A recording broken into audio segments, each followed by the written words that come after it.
అందరికీ నమస్కారం. ముందుగా వెన్నెలపాలెం హనుమాన్ యూత్ సభ్యులకి నా ప్రత్యేకమైన ధన్యవాదాలు, కృతజ్ఞతలు, అభినందనలు తెలియజేస్తున్నాను. ఎందుకు ఆ మాట అంటున్నానంటే, సాధారణంగా మోటివేషనల్ స్పీచెస్ అంటే కాలేజీల్లో, ఏదైనా ఎంఎన్సి కంపెనీస్లో, ఏదైనా ఇంజనీరింగ్ కాలేజీలో ఇలా జరగడం జరుగుతుంది. కానీ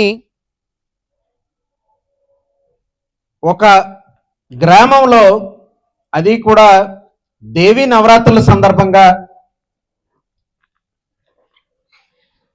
అసలు అంటే ఇక్కడ స్పేస్ లేదు, కానీ ఆ స్పేస్ని కూడా ఒక మంచి కాజ్ కోసం మీరు క్రియేట్ చేసుకొని, ఎవరూ చేయలేని వినూత్నమైన ఆలోచనతో, ఇప్పుడు ఈ మోటివేషనల్ స్పీచ్ వల్ల ఎంతమంది మారుతారో లేదో ఇక్కడ నాకు తెలియదు, కానీ ఈ మోటివేషనల్ స్పీచ్ అనే పోస్టర్ను వైరల్ చేయడం ద్వారా, నేను పెట్టిన స్టేటస్ల ద్వారా, నేను పోస్ట్ చేసిన దీనివల్ల ఇంకో 10 ప్రాంతాల్లో మిమ్మల్ని ఆదర్శంగా తీసుకొని ఇంకో 10 ప్రాంతాల్లో ఇలాంటి మోటివేషనల్ స్పీచెస్ దేవి నవరాత్రుల పందిరిలో జరపడానికి ప్రధానమైన పునాది వేసింది వెన్నెలపాలెం హనుమాన్ యూత్ అని నేను సగర్వంగా చెప్పగలను.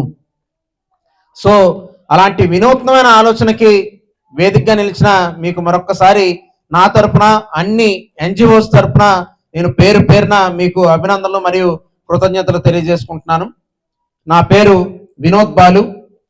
నేను గాజువాక లీగల్ సెల్ కోర్టులో లోక్ అదాలత్ బెంచ్ మెంబర్ని, గవర్నమెంట్ సోషల్ వర్కర్ని, అలాగే అఖిల భారత శరీర అవయవదాతల సంఘానికి రాష్ట్ర ప్రధాన కార్యదర్శిని. అలాగే ఇప్పటి వరకు 1098 రక్తదాన శిబిరాలు నిర్వర్తించి 64,000 యూనిట్లకు పైగా రక్త యూనిట్లు కలెక్ట్ చేసి 2 లక్షల మంది పైగా ప్రజలకు రక్తాన్ని అందించినటువంటి వ్యక్తిని.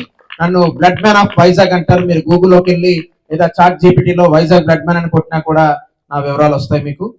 సో ఈరోజు మీ అందరినీ కలవడం, అది చెప్తున్నాను కదా, ఈ సందర్భం చాలా ప్రత్యేకత.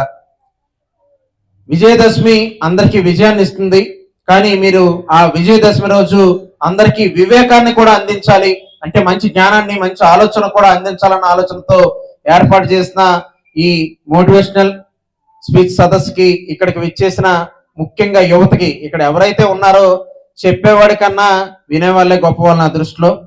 సో ఈరోజు ఓపికతో ఇక్కడికి విచ్చేసి మీ యొక్క అమూల్యమైన సమయాన్ని నాకు అందించినందుకు ముందుగా మీకు థ్యాంక్స్ చెబుతూ, బ్లడ్ డొనేషన్ గురించి ముందుగా మాట్లాడితే, ఇప్పటి వరకు ఇక్కడ ఎంతమంది రక్తదానం చేశారో కొంచెం చేతులు ఎత్తగలరా నా కోసం?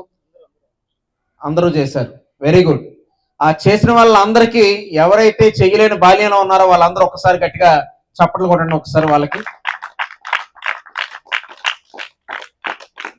మీరు ఏదైతే ఈరోజు చప్పట్లు కొడుతున్నారో, రేపు మీకోసం వీళ్ళు, మీ కింద తరం వాళ్ళు కూడా మీకోసం చప్పట్లు కొట్టేలాగా ఎదగడానికి ఉపయోగపడేవే ఇలాంటి మోటివేషనల్ స్పీచెస్, క్లాసెస్. దీని యొక్క ప్రధాన ఉద్దేశం అదే. సో మీరందరూ చాలా వరకు, నేను ఏదైనా ఒక సభలో అడిగితే 100లో 20 మంది చేయెత్తడం చాలా కష్టం, కానీ ఇక్కడున్న ప్రాంతంలో ఉన్న చైతన్యానికి చిహ్నం అది. మీరందరూ కూడా రక్తదానం చేశారంటే నిజంగా మీ అందరికీ కూడా నా తరఫున, మా వందే భారత్ బ్లడ్ బ్యాంక్ తరఫున, అన్ని ఎన్జిఓస్ తరఫున ఒక రక్తదాతగా, రక్తదాతలకు నేను శిరస్సు వంచి అభినందనలు తెలియజేసుకుంటున్నాను. ఎందుకంటే ఈ సృష్టిలో మనం అందరం కూడా, మనకు జన్మనిచ్చింది అమ్మ, మన తలరాత రాసేది ఆ బ్రహ్మ. బ్రహ్మ తలరాతని, తల్లి కడుపు కోతని ఈ సృష్టిలో ఆపగలిగేది ఎవరైనా ఉన్నారు అంటే అది కేవలం రక్తదాతలు మాత్రమే. అలాంటి రక్తదాతలకి ప్రత్యామ్నాయం లేదు. రక్తం ఎక్కడైనా భూమిలో పుడుతుందమ్మా? చెట్టుకు కాస్తుందా? పోనీ పరవడ ఫ్యాక్టరీలో, ఫార్మాసిటీలో తయారవుతుందా? ఒక వ్యక్తి ఇంకో వ్యక్తికి ఇవ్వగలే గొప్ప వరమే రక్తదానం. రక్తానికి ప్రత్యామ్నాయం లేదు. అలాంటి రక్తదానాన్ని మీరు ఆల్రెడీ ఆ స్లోగన్ స్వీకరించి మీరు రక్తదానం చేసి, ఎందుకంటే ప్రాణాన్ని కాపాడడం కన్నా గొప్ప విజయం ఏదైనా ఉందా ఈ భూమి మీద? ప్రాణాన్ని కాపాడడం కన్నా. ఏ సినిమా ఇతివృత్తమైనా చివరికి హీరో ఎప్పుడవుతాడు? ఓ ప్రాణాన్నో, ఓ కుటుంబాన్నో, ఒక ఫ్యాక్టరీనో, ఒక ఇండస్ట్రీనో, ఏదో ఒకటి, ఏదో ఒక సమస్యను సాల్వ్ చేస్తున్నాడు, ఏదైనా కాపాడేవాడే హీరో. అలాంటి రియల్ హీరోస్ రక్తదాతలు.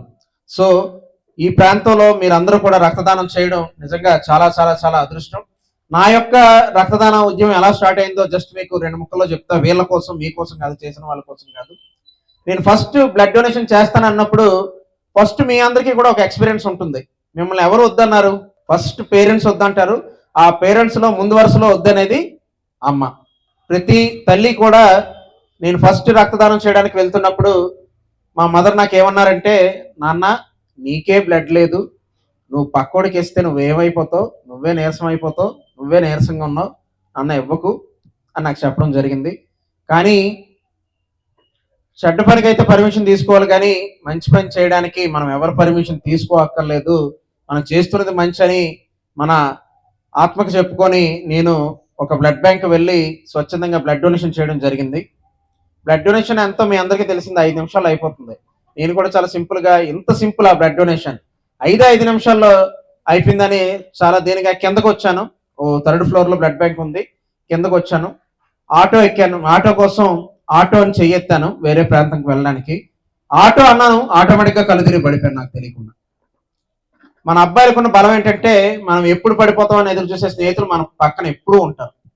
సో అలాగే నా ఫ్రెండ్స్ అందరూ కూడా నా పక్కనే ఆ టైంలో ఉండడం వల్ల నన్ను ఆ 3rd ఫ్లోర్లో ఉన్న బ్లడ్ బ్యాంక్ పైకి తీసుకెళ్ళి నా తలని కిందకు పెట్టి కాళ్ళు 2 ఈ టేబుల్ మీద ఇలాగా ఈ ప్లేస్లో పెట్టడం వల్ల విత్ ఇన్ ఫ్రాక్షన్ ఆఫ్ సెకండ్స్లో నేను వెంటనే మెలకులోకి రావడం జరిగింది. సో అలా వచ్చిన వెంటనే నాకన్నా ముందు నా ఫ్రెండ్స్ మా మదర్ దగ్గరికి వెళ్ళి, ఆంటీ ఇలా వినోద్ బ్లడ్ ఇచ్చాడు, కళ్ళు తిరిగి పడిపోయాడు, నాకు పడిపోయి తగిలిన దెబ్బల కన్నా ఇంటికి వెళ్ళేసరికి మా అమ్మగారు వేసిన అక్షంతలే నాకు ఎక్కువ బాధ అనిపించాయి. సో అలాంటి ఫ్రెండ్స్ మనకి ఎప్పుడు ఉంటూనే ఉంటారు. నేనేమంటానంటే ఆ రోజు తర్వాత ఈ రోజు వరకు 1098 క్యాంపులు ఇవన్నీ ఒక ఎత్తు అయితే, అప్పటి నుంచి ఇప్పటి వరకు 64 సార్లు నేను రక్తదానం చేయడం జరిగింది.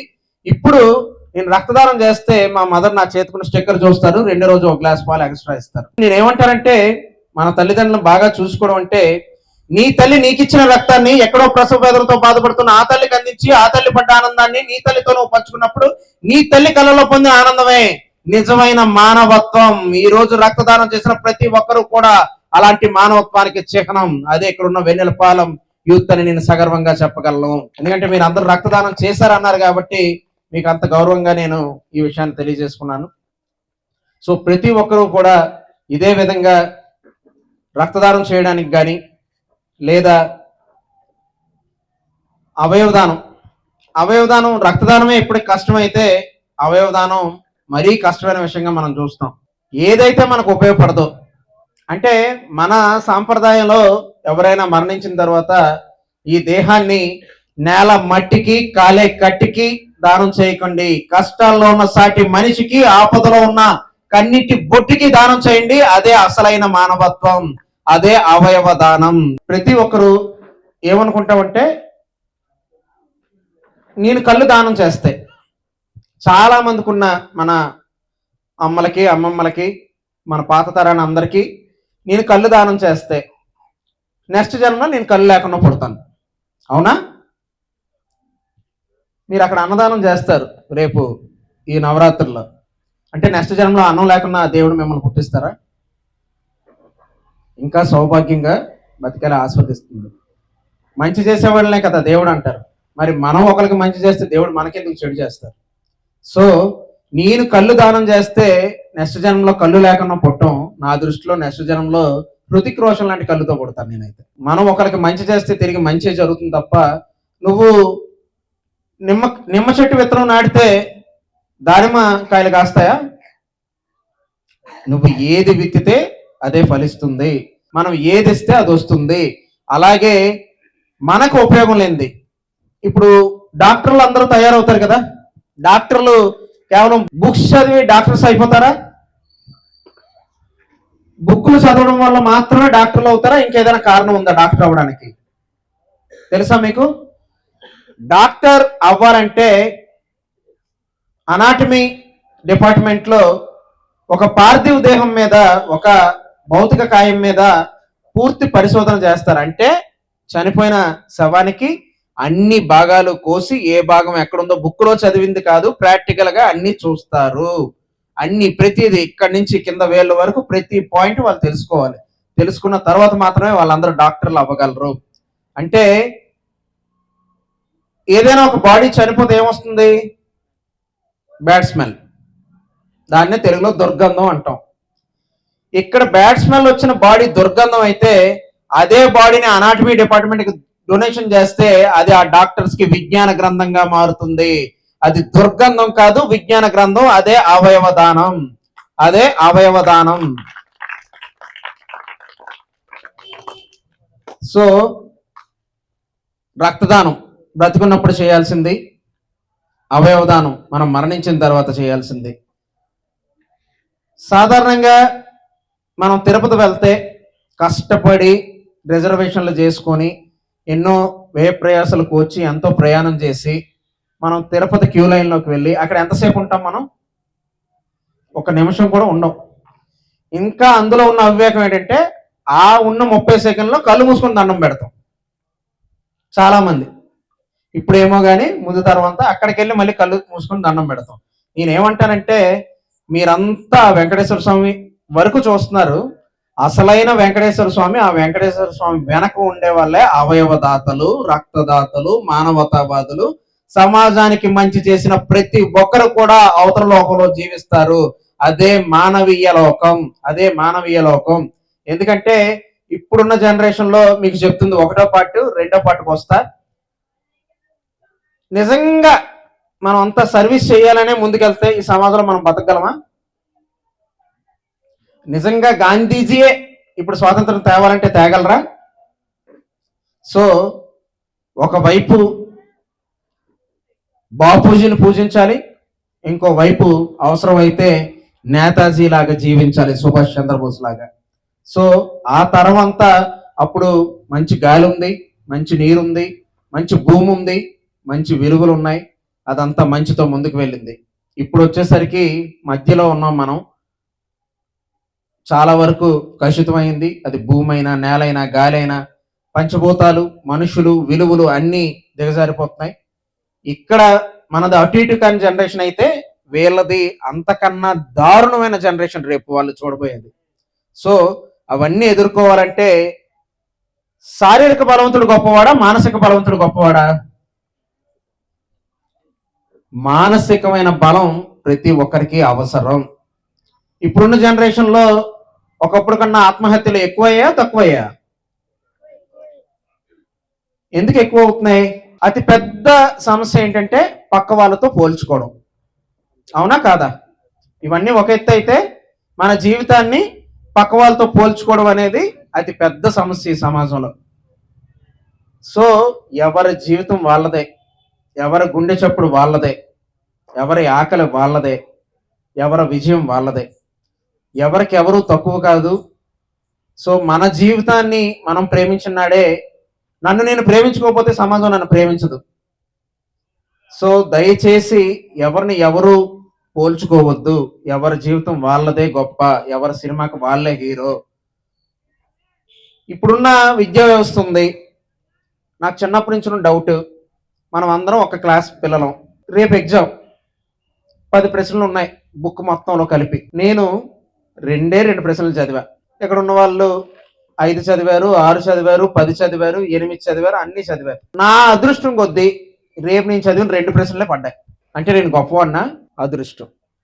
మన విద్యా వ్యవస్థ కూడా అదృష్టం మీద ఆధారపడి ఉన్నది.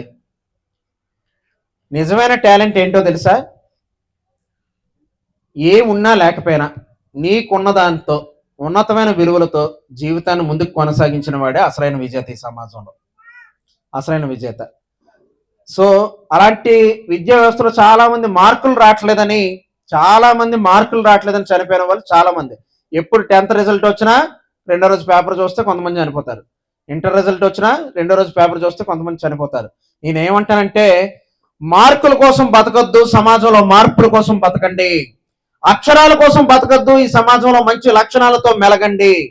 మనకు కావాల్సింది ఎగ్జామ్స్ లో మెరిట్ కాదు, జీవితాన్ని ఎదుర్కొనే స్పిరిట్ కావాలి. ఆ విధంగా తయారవ్వండి. అప్పుడే ఈ దేశాన్ని మనం యువతగా అద్భుతంగా ముందుకు నడిపించగలం. ఈ దేశంలో మనం యువతగా అద్భుతంగా ముందుకి రాణించగలం. సో కంపారిజన్ వద్దు. మార్కులు కాదు మార్పులు, అక్షరాలు కాదు లక్షణాలు, మెరిట్ కాదు స్పిరిట్, ఇవన్నీ మనం ఉంచుకుంటేనే రాబోయే తరాలను ఎదుర్కోగలం. ఎందుకంటే ఇక్కడున్న వాళ్ళు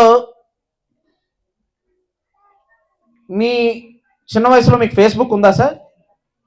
ఫేస్బుక్ లేదు. ఓకే, మీకు లేదు. ఒకవేళ ఫేస్బుక్ ఉంటే మీరు చూస్తారా చూడరా? ఇన్స్టాగ్రామ్ ఉంటే చూస్తారా చూడరా? యూట్యూబ్ ఉంటే చూస్తారా చూడరా? సింపుల్. వీళ్ళు ఎవరు తిట్టదు దయచేసి. వాళ్ళకి లేవు కాబట్టి చూడలేదు, వీళ్ళకి ఉన్నాయి కాబట్టి చూస్తున్నారు. మనం అంతా ఏమంటాం? వీళ్ళు పాడైపోతున్నారు. మీకు అవకాశం ఉంటే మీరు పాడైపోతారు. ఎవరు పాడవడు ఈ సమాజంలో? అవకాశాలు లేవు కాబట్టి ప్రశాంతంగా 8 గంటలు 9 గంటలు పడుకున్నారు. ఇప్పుడు వాళ్ళకి అవకాశం లేదు, 12 1 గంట వరకు ఇన్స్టాగ్రామ్ చూడాలి, తప్పదు ఆ జనరేషన్కి. ఆ జనరేషన్ ఉన్న కష్టం అది.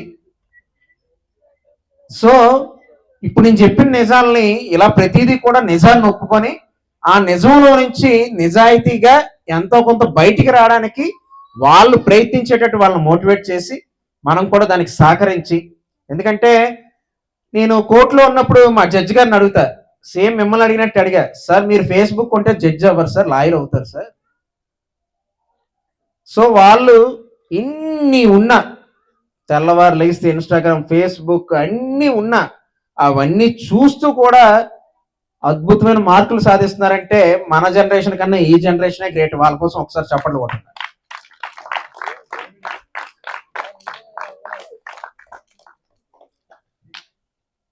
కానీ అన్నిటికన్నా ఈ సృష్టిలో ఇప్పుడు దుర్గాదేవి పాదాలు ఉన్నాయి కదా, నా దృష్టిలో ప్రతి ఇంట్లో దుర్గాదేవి ఉంటుంది. ఆ దుర్గాదేవి పేరే అమ్మ. ప్రతి ఇంట్లో ఒక ఈశ్వరుడు ఉంటాడు, ఆ ఈశ్వరుడు పేరే నాన్న.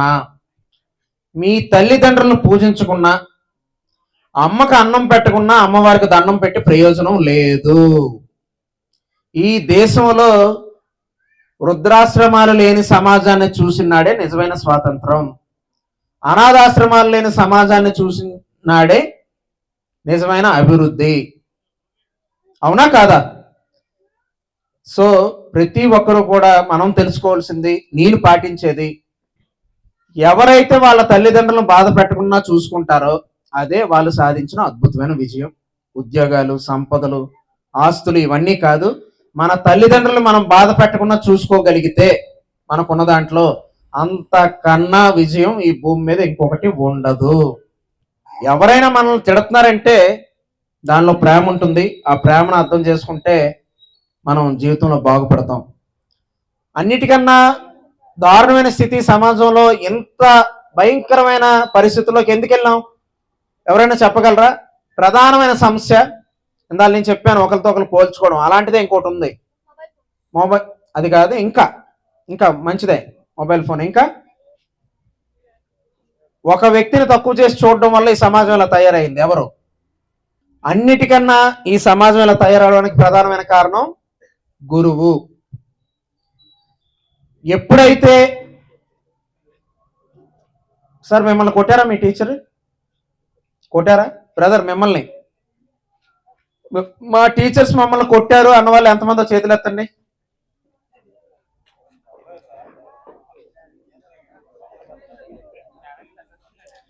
మా టీచర్స్ మమ్మల్ని చెదగబాదారు, మామూలు కాదు అసలు, అది నరకం చూపించారు అన్న వాళ్ళు చేతులు ఎత్తండి.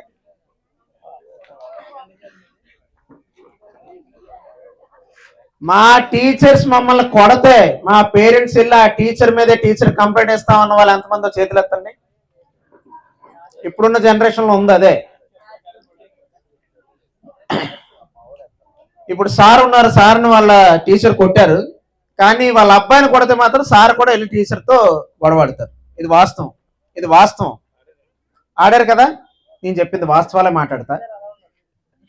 సో ఎప్పుడైతే టీచర్ మీద మా అబ్బాయిని మా అమ్మాయిని కొట్టారని టీచర్ మీద టీచర్కే కంప్లైంట్ ఇవ్వడం మనం మొదలు పెట్టామో ఈ సమాజంలో, అప్పుడే భూమి గుండ్రంగా కాదు దానికి అడ్డదిడ్డంగా తిరుగుతుంది.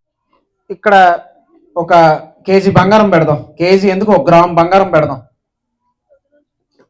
అందరు ఇంటికి వెళ్ళిపోయారు, ఇక్కడ ఉంది. తెల్లవారికి అది ఉంటుందా ఉండదా?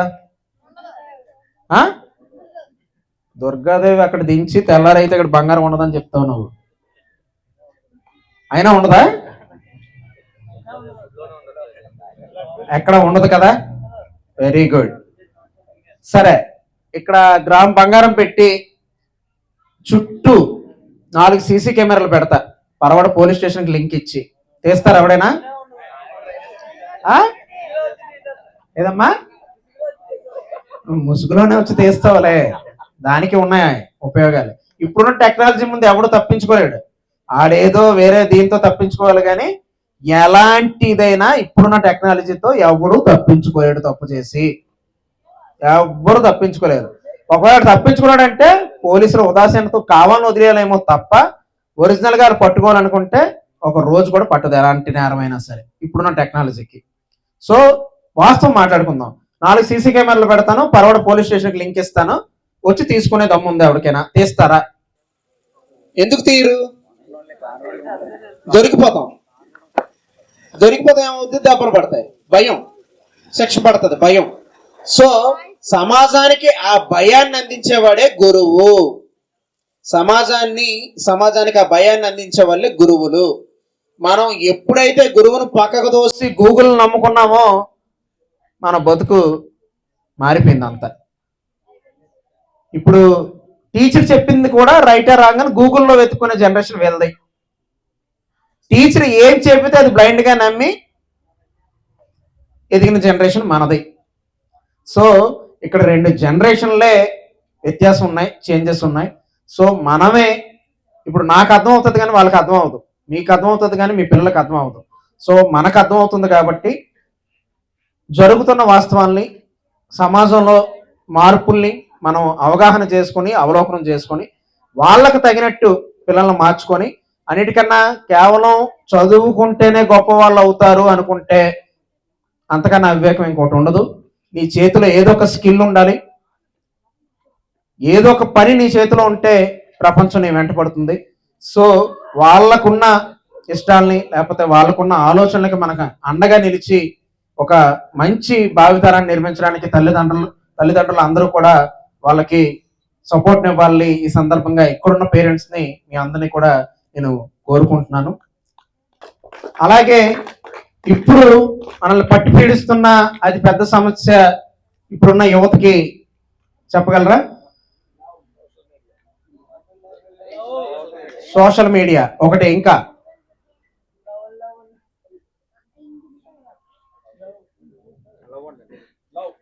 Okay, love is rose is red is danger. So love is danger. So దాని వైపు వెళ్ళకండి, ఓకేనా? అది కాదు, ఇంకా బెట్టింగ్ చాలా మంచిది, డ్రగ్స్, గంజాయి. నాకు తెలిసి ఎప్పటికీ కూడా గంజాయి నీ చేతు ముట్టుకోలే, అంటే తెలియదు మా జనరేషన్కి, నేను పెరిగిన వాతావరణంలో. కానీ ఇప్పుడు నేను ఎలాంటి మోటివేషన్ క్లాస్కి గవర్నమెంట్ స్కూల్స్కి వెళ్తున్నప్పుడు అక్కడ ఉన్న అన్నీ అయిపోయిన తర్వాత టీచర్లతో ఏంటి పరిస్థితులని మామూలుగా మాట్లాడుతున్నప్పుడు 6th class 7th class 10th class లోపు పిల్లలు గంజాయి తీసుకుంటున్నారని వినడానికి కూడా మనసు ఎంతో వేదనకు గురవుతుంది. సో కానీ ఆ మత్తు ఏంటో కూడా నీకు తెలియదు, నీ మీద నీకు తెలియలేని ఆనందమా? నీ ఆనందం నీ కుటుంబానికి ఆవేదన. సో డూ ఎంజాయ్ వితౌట్ గంజాయి, డూ ఎంజాయ్ వితౌట్ గంజాయి, డూ ఎంజాయ్ వితౌట్ గంజాయి. సో ప్రతి ఒక్కరూ కూడా జీవితంలో ఆనందం ఉండాలి, అది ఆదర్శంగా ఉండాలి. మన ఆనందం ఇంకొకరికి ఆవేదన కాకూడదు. దయచేసి తెలుసుకోండి.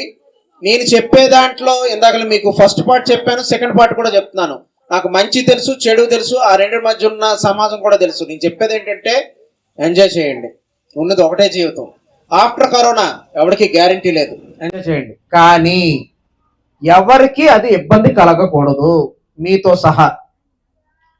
మీకు ఇబ్బంది కలగకూడదు, మీ వల్ల మీ కుటుంబానికి ఇబ్బంది కలగకూడదు, అన్నిటికన్నా ఈ సమాజానికి కూడా నష్టం కలగకూడదు.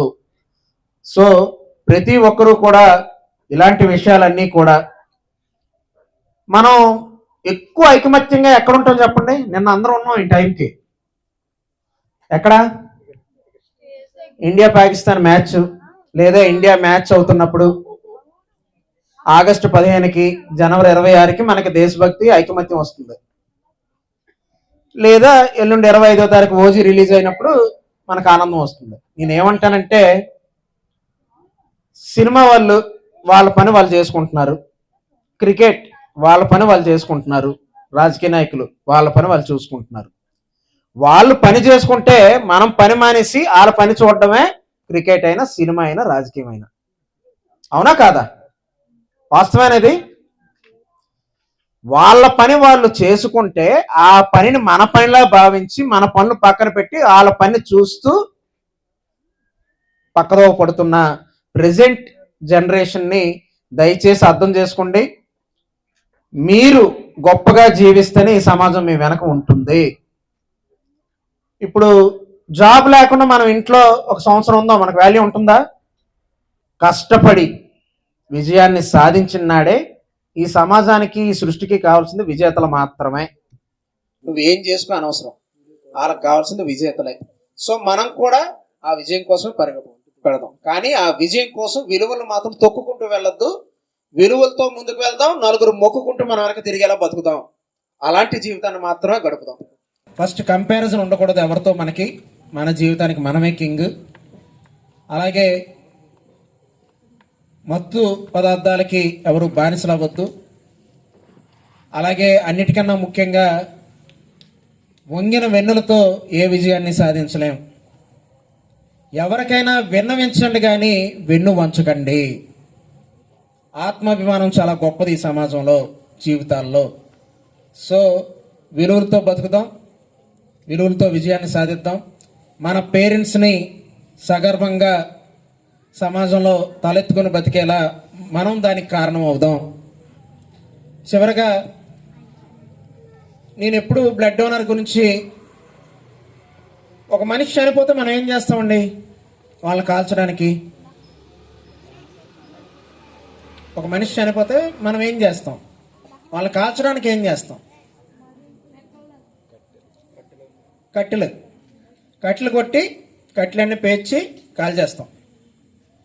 మనిషి చచ్చిపోతే బతికున్న చెట్లు నరికేస్తామా? చనిపోయిన ఒక వ్యక్తిని దహనం చేయడానికి బ్రతికున్న 4 చెట్లు నరికి ఆ వ్యక్తిని దహనం చేయడం మానవత్వం కాదు. చావు బ్రతుకులను ఒక వ్యక్తిని బ్రతికించడానికి బ్రతికున్న 4 వ్యక్తులు ముందుకు వచ్చి రక్తదానం చేసి లేదా అవయవదానం చేసి ఆ వ్యక్తి ప్రాణాలు కాపాడడమే అసలైన మానవత్వం. అలాంటి మానవత్వం కోసమే నా ఈ ప్రయాణం. దానికి మీ అందరి సహకారం కావాలి. అర్థమైందా?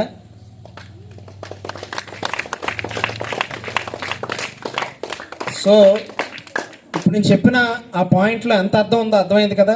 ప్రధానమైన సమస్య ఏది అన్నప్పుడు ప్రధానమైన ఏజెండాగా యూత్ చెప్పిన 2 మాటలు కూడా లవ్ కదా.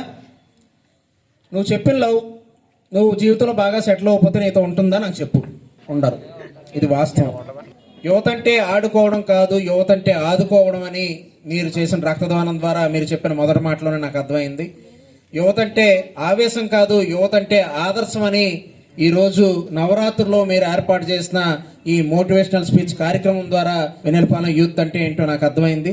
సో ఇలాంటి ఆదర్శవంతమైన మార్గంలోనే మీరు ముందుకు వెళ్ళాలని, ఏ ప్రాంతంలో ఉన్న యువత ఆ ప్రాంతానికి అసలైన సైన్యం, అలాంటి సైన్యంగా మీరు ఈ సమాజంలో ఇంకా బలంగా ముందుకు వెళ్ళాలని, అలాంటి మీ ప్రయాణంలో నా వంతు సహాయ సహకారాలు ఎప్పుడు మీకు అందిస్తానని, ఎప్పుడు మీకు రక్తం అవసరమైనా కూడా ఒక్క ఫోన్ కాల్తో తక్షణమే స్పందించి మీకు సకాలంలో రక్తాన్ని అందించి అకాల మరణాన్ని ఆపడానికి నా ప్రయత్నం ఎప్పుడు మీతో నేను నడుస్తానని ఈ సందర్భంగా తెలియజేసుకుంటూ సెలవు తీసుకుంటున్నాను. జై హింద్.